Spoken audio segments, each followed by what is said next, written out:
Et bonjour à toutes et à tous, bienvenue dans ce nouvel épisode. L'armée de l'air sénégalaise a entamé ces dernières années la modernisation de sa flotte. Dans ce contexte, elle cherche à disposer d'un avion performant, tactique, avec une bonne capacité de chargement, et le C-295 est un avion très adapté de par ses fonctions multirôles. L'occasion pour nous de découvrir ce couteau suisse de l'aéro. À l'occasion d'Aircraft Interiors Expo 2024 d'Hambourg en Allemagne, ATR a dévoilé le design de sa nouvelle cabine en configuration All Business Class, juste un an après avoir annoncé sa nouvelle gamme de configuration de cabine haut de gamme, ATR Highline. C'est le programme d'avions haut de gamme business d'ATR. Boeing a publié son troisième rapport annuel appelé CASO 2024 sur les progrès réalisés par l'entreprise pour renforcer la sécurité de ses avions en mettant l'accent sur l'amélioration de sa culture de sécurité et sur la collaboration avec l'ensemble de l'industrie. Par ailleurs, Boeing a remis son plan d'action sécurité exigé par la FAA au début de l'année 2024. Nous verrons le détail de ce plan. Je vous souhaite un excellent épisode. L'armée de l'air sénégalaise a entamé ces dernières années la modernisation de sa flotte. Dans ce contexte, elle cherche à disposer d'un avion performant, d'un avion tactique avec une bonne capacité de chargement, et le C-295 est un avion très adapté pour cela de par ses fonctions multirôles, a déclaré le général El Hadj Niang, chef d'état-major des armées. À plus grande échelle, au cours de ces 2 dernières décennies, le continent africain a montré de plus en plus la nécessité de disposer d'avions de transport militaire robustes, capables d'effectuer toutes sortes d'opérations dans un environnement parfois difficile. L'Airbus C-295, anciennement CASA C-295, est un avion cargo tactique militaire développé en Espagne par Airbus Defence and Space. Il s'agit d'une évolution de l'Airbus CN-235 qui a donné comme ce dernier naissance à une version d'avion de patrouille maritime baptisée Persuader. Fin 1996, l'état-major de l'armée de l'air espagnole émit la fiche programme FATAM, qui est un acronyme de Futur Avion de Transport Moyen, le but étant d'obtenir un avion de transport intermédiaire entre le CASA CN-235, devant remplacer lui-même les CASA C-212 Aviocar en fin de carrière, et le C-130 Hercule. La capacité d'emport du CN-235 devait être accrue de 50% pour des performances identiques, et l'appareil devait pouvoir opérer des pistes non préparées. Pour répondre à un coût faible et dans les délais requis, CASA imagina de modifier le CN-235 en ajoutant une section de fuselage de 1,50 m de long de chaque côté de la voilure et renforçant la section centrale de l'aile qui recevait 3 points pour charge externe de chaque côté. Le train d'atterrissage était également renforcé et la motorisation était revue, les turbopropulseurs Pratt & Whitney Canada PW127G entraînant des hélices à 6 pales Hamilton Standard 568 F5. Avec une cabine offrant un volume utile de 57 m², ce cargo tactique offre une charge utile de 7050 kg, 9250 kg max en surcharge, et peut transporter 71 hommes assis ou 48 parachutistes équipés, 24 civières et 4 médecins ou infirmiers, 5 palettes de 88 sur 108 ou 3 véhicules légers. Le programme fut officiellement présenté durant le Salon international de l'aéronautique de Paris-Le Bourget en juin 1997, le premier vol intervenant le 28 novembre 1997. La certification espagnole fut obtenue le 30 novembre 1999 après 801 heures de vol accumulées en 371 sorties. La certification française devait suivre le 3 décembre et celle de la Federal Aviation Administration américaine le 17 décembre de la même année. Fin octobre 2007, EADS confirmait 60 commandes fermes espérant vendre 300 avions d'ici 2010. Cependant, le 11 décembre 2016, en tenant compte de la commande du Canada, seulement 185 exemplaires du C-295 ont été commandés par 25 pays. Fin février 2019, le constructeur annonce 208 commandes. À cette date, Airbus cherche à remplacer les 4% des pièces de l'appareil d'origine allemande pour éviter l'embargo sur les équipements militaires que l'Allemagne impose à l'Arabie Saoudite depuis 2017. Une version améliorée du C-295 baptisée W pour Winglet a été révélée le 29 mai 2013 à Séville. Outre les ailettes marginales, cette version adopte une nouvelle version du turbopropulseur PW127G de Pratt & Whitney Canada qui bénéficie d'un nouveau mode de fonctionnement permettant de conserver sa pleine puissance durant la phase de montée après le décollage. Ces évolutions permettent de diminuer de 3 à 6% la consommation, tandis que la charge utile augmente de 1,5 tonnes en conditions normales et de 1 tonne en conditions extrêmes. Enfin, l'endurance de l'appareil est augmentée de 30 minutes malgré la surcharge de 90 kg des ailettes marginales des Winglet. Le C-295W s'adresse surtout aux pays chauds et ou bénéficiant de bases en altitude telles qu'en Afrique, Amérique latine, Asie et Moyen-Orient. Long de 24,45 mètres et d'une envergure de 25,81 mètres, le C295 est doté de deux turbopropulseurs Pratt & Whitney PW127G développant chacun 3059 chevaux. Il peut voler jusqu'à une altitude de 25 000 pieds, soit 7620 mètres à une vitesse de 482 km/h. D'une masse maximale de 23,2 tonnes, le C295 dispose d'une distance franchissable maximale de 1550 km. Il est commercialisé en plusieurs versions: transport tactique, surveillance maritime, mission anti-sous-marine, appareil d'appui aux opérations spéciales et avion radar comme son cousin l'AWACS. De plus, l'accès à certains endroits éloignés ne peuvent être réalisés qu'avec un avion comme le C295, capable d'opérer sur des pistes courtes et non pavées. Les performances de l'avion permettent de décoller et d'atterrir en 700 mètres. À ce jour, 44 C295 ont été commandés par 10 forces aériennes africaines différentes, ce qui fait de cet avion de transport tactique moyen le leader de son segment dans la région. L'Égypte, avec 24 appareils, est le leader de la flotte non seulement dans la région mais dans le monde entier. Cependant, l'histoire du C295 dans la région a commencé en 2004 avec l'Algérie comme premier pays africain à acquérir cet avion, disposant aujourd'hui de 6 C295 en configuration de transport. 20 ans après, le C295 suscite toujours l'intérêt et a démontré qu'il convenait non seulement aux grandes flottes mais aussi aux petites. L'Afrique est la seule région au monde à acquérir des C295 chaque année depuis 2018, date à laquelle un avion a été commandé par la Côte d'Ivoire, suivi du Burkina Faso un an plus tard. Au total, les opérateurs africains du C295 ont atteint plus de 100 000 heures de vol depuis le début de leurs opérations en 2005. L'Angola sera bientôt le premier pays d'Afrique à exploiter le C295 en configuration d'avion de surveillance maritime MSA. Le pays d'Afrique australe a acquis 2 MSA qui seront essentiels pour les missions de surveillance maritime et terrestre, de recherche et de sauvetage ou de contrôle de la pêche illégale, entre autres.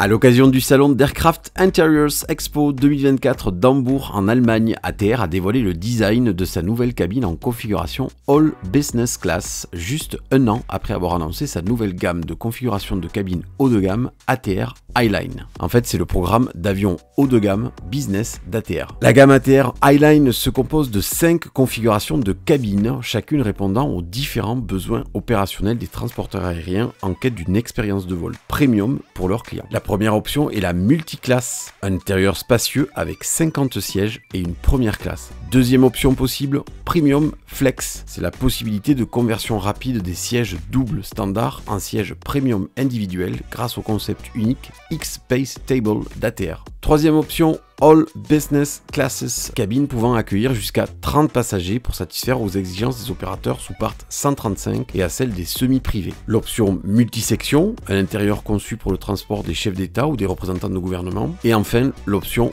Bespoke VIP, un intérieur pouvant être personnalisé en fonction des besoins spécifiques des opérateurs afin de desservir des destinations haut de gamme exigeant une expérience luxueuse.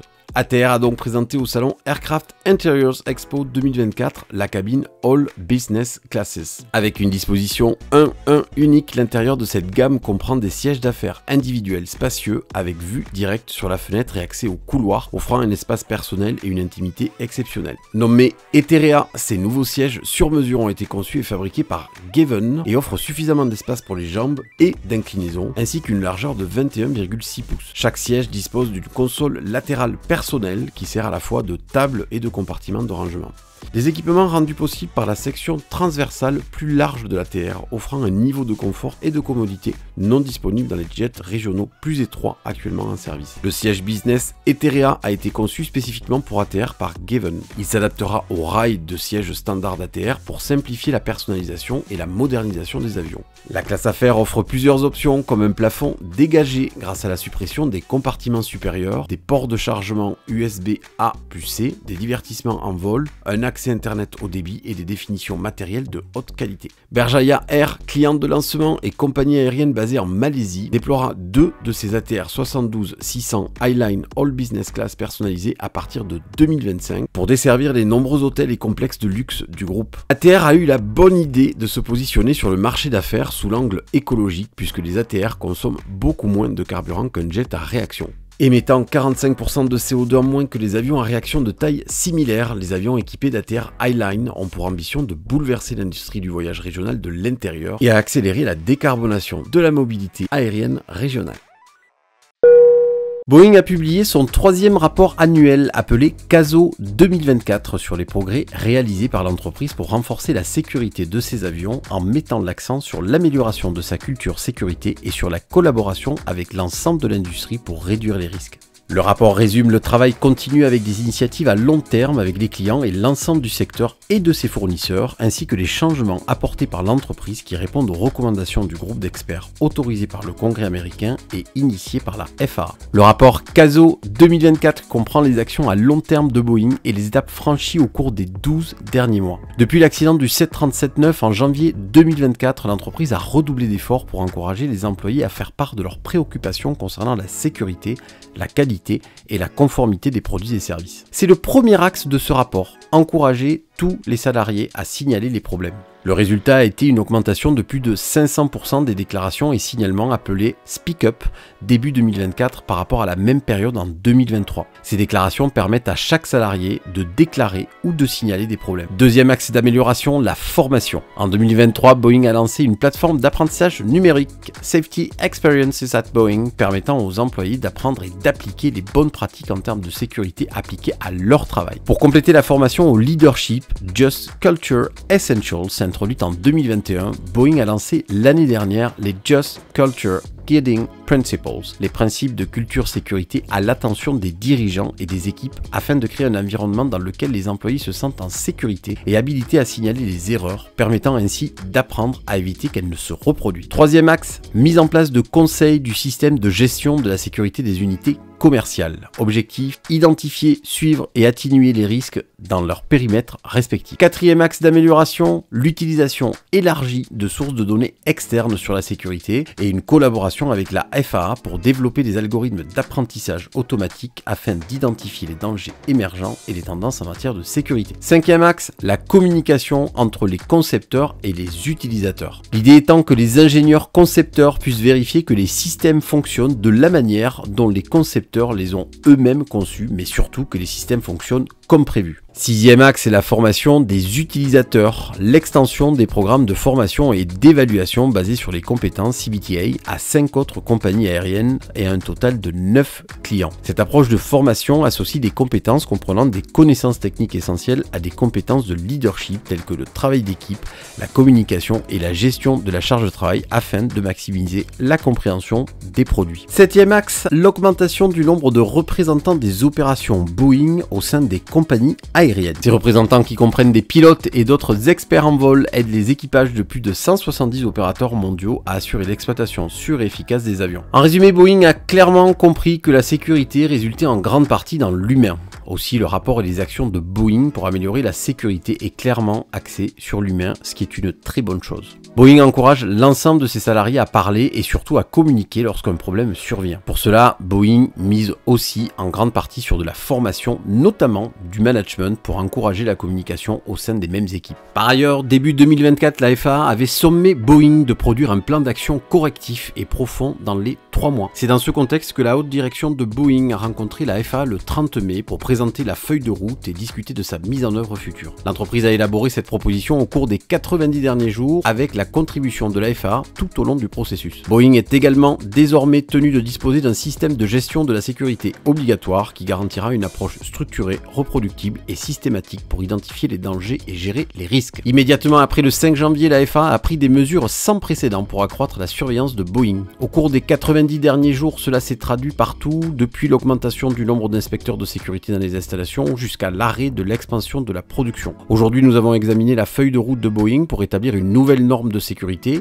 et souligner qu'ils doivent mettre en œuvre des mesures correctives et transformer efficacement leur culture sécurité, a déclaré l'administrateur de la FAA, Windtaker. Le changement systémique n'est pas facile, mais dans ce cas, il est absolument nécessaire et le travail n'est jamais vraiment fait lorsqu'il s'agit de la sécurité du public. L'agence a demandé à Boeing de fournir une mise à jour détaillée sur les actions réalisées ainsi que les actions à moyen et long terme que Boeing entreprendra. Ces actions comprennent plusieurs points. Le renforcement de son système de gestion de la sécurité, y compris le reporting sur la sécurité des employés à travers des indicateurs. La simplification des processus et procédures pour clarifier les instructions de travail. La surveillance améliorée améliorer des fournisseurs, l'amélioration de la formation et de la communication des employés, nous l'avons vu précédemment, l'augmentation des audits internes du système de production. Enfin, Boeing a dû identifier les résultats des actions réalisées et a dû élaborer des moyens de surveiller ces actions et les actions futures pour valider les progrès et pérenniser les changements. Pour garantir le succès à long terme, la FAA surveillera activement les progrès de Boeing de diverses manières, notamment à travers une équipe d'experts en la matière de la FAA qui examinera en permanence les progrès de Boeing et l'efficacité des changements pour répondre aux conclusions de l'audit et aux recommandations du groupe d'experts. Les hauts dirigeants de la FAA rencontreront Boeing chaque semaine pour examiner les indicateurs de performance, leurs progrès et les défis auxquels ils sont confrontés dans la mise en œuvre des changements. Ces mêmes experts procéderont également à des examens mensuels pour évaluer les progrès de Boeing.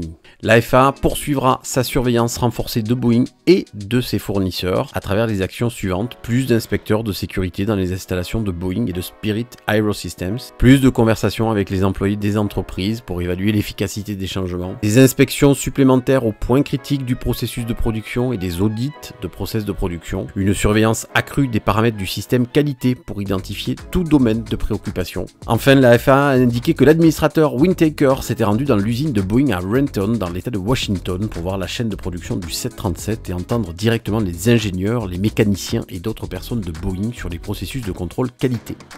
Il a activement encouragé toutes les plaintes des lanceurs d'alerte et la FAA enquête sur chacune d'entre elles. La FAA a identifié des problèmes de non-conformité dans le contrôle des processus de fabrication, la manipulation et le stockage de pièces ainsi que le contrôle des produits chez Boeing. L'audit de la FAA est terminé, mais il fait partie d'une enquête en cours et la FAA ne peut divulguer plus de détails.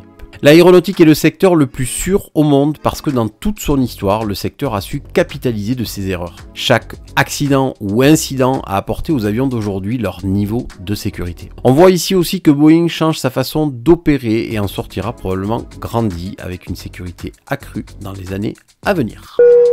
Et nous arrivons à la fin de cet épisode et je vous remercie encore pour vos encouragements et vos commentaires, ça fait très plaisir. Si vous avez aimé le contenu, lâchez un pouce bleu et si vous ne voulez rien rater, abonnez-vous et mettez un coup de cloche. Je vous dis à la semaine prochaine sur votre chaîne Aéro.